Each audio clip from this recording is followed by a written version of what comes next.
ស្ដីចឹងឥឡូវនេះខ្ញុំនឹងបង្ហាញពីរបៀបធ្វើការជាមួយនឹង invoice របស់ customer អញ្ចឹងយើងចូលមកក្នុង front desk reservation list មកហើយបន្តមកទៀតយើងចុចទៅលើ customer ណាមួយហើយយើងចូលមកក្នុង invoice អញ្ចឹង invoice យើងគឺនៅខាងឆ្វេងហើយ item ក្នុង invoice នៅក្នុងខាងស្ដាំអញ្ចឹងយើងអាចធ្វើការ add charge ផ្សេងៗចូលទៅក្នុង invoice ហ្នឹងចុច add charge មកឧទាហរណ៍ថាឥឡូវខ្ញុំចង់ add តទៅមួយ utility តទៅជាមួយនឹងថ្លៃភ្លើងចុះឧទាហរណ៍ថាអស់$100ដល់300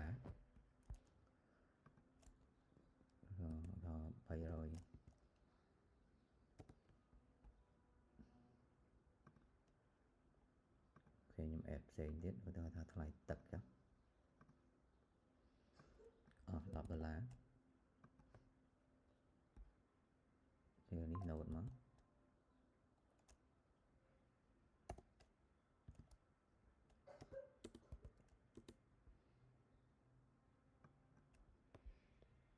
អូខេ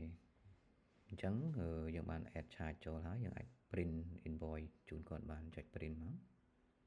ហើយវានឹង print invoice ហ្នឹងក្នុងករណីមួយទៀតយើងចង់ធ្វើការ move item ទៅក្នុង invoice ផ្សេងឧទាហរណ៍ថាឥឡូវគាត់ចង់ចេញ invoice ទៅឲ្យ sharer គាត់អញ្ចឹងយើងអាចចុច add ហើយនេះតមកទៀតយើងគ្រើឈ្មោះ sharer ហ្នឹងមកយើងចុច save អូខេអញ្ចឹងវានឹងបង្កើត invoice ថ្មីដែលមានឈ្មោះ sharer អញ្ចឹងដើម្បី move item ផ្សេងចូលក្នុង invoice ថ្មីយើងចុចនៅលើ invoice ដែលយើងចង់ move item ហ្នឹងមកបន្តមកទៀតយើងទៅ select ឧទាហរណ៍ថាខ្ញុំចង់បាន water ហើយនឹង Odyssey នេះបន្តមកទៀតខ្ញុំចុច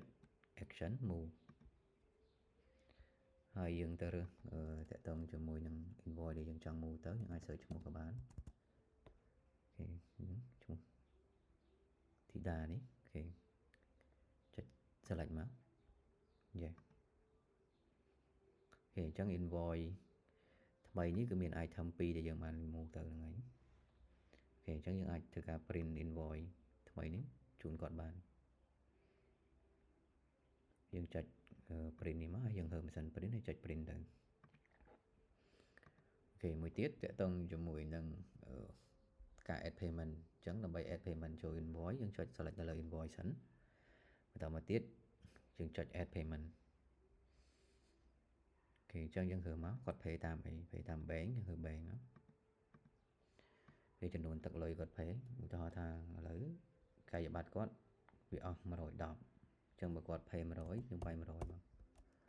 នៅកន្លែងនេះតាក់ទងមួយ remark ផ្សេងអូខេអញ្ចឹងពេលដែលគាត់ pay 100វាកាត់កងទៅនៅជំពាក់$10ហើយយើងអាចធ្វើការ print receipt ជូនគាត់បានចុចទៅលើនេះមកកន្លែង action នៅលើ payment ហ្នឹងបន្តមកទៀតយើងចុច print receipt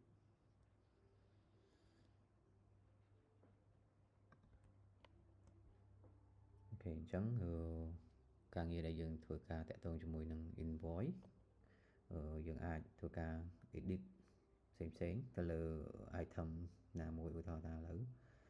យើងបញ្ចូលនេះវាអត់ត្រូវយើងអាច edit បានចុចកន្លែងនេះយើងចុច edit ទៅអូខេពេលដែលយើង edit រួចយើង save វិញមក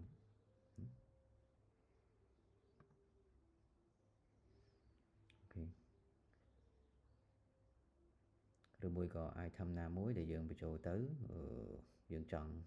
ដកវាចេញវិញគឺយើងអាចធ្វើការ delete អូខេក្នុងករណីនេះយើង delete នេះចេញហើយអញ្ចឹងកាយប័ណ្ណនេះគឺអត់មានជាពាក់ទេអស់ហើយខាងស្ដាំនេះយើងអាចធ្វើការ search តាក់ទងមួយ invoice ក្នុងករណីគាត់មាន invoice ច្រើនយើងអាចធ្វើការ search បានយើងវាយលេខ invoice មក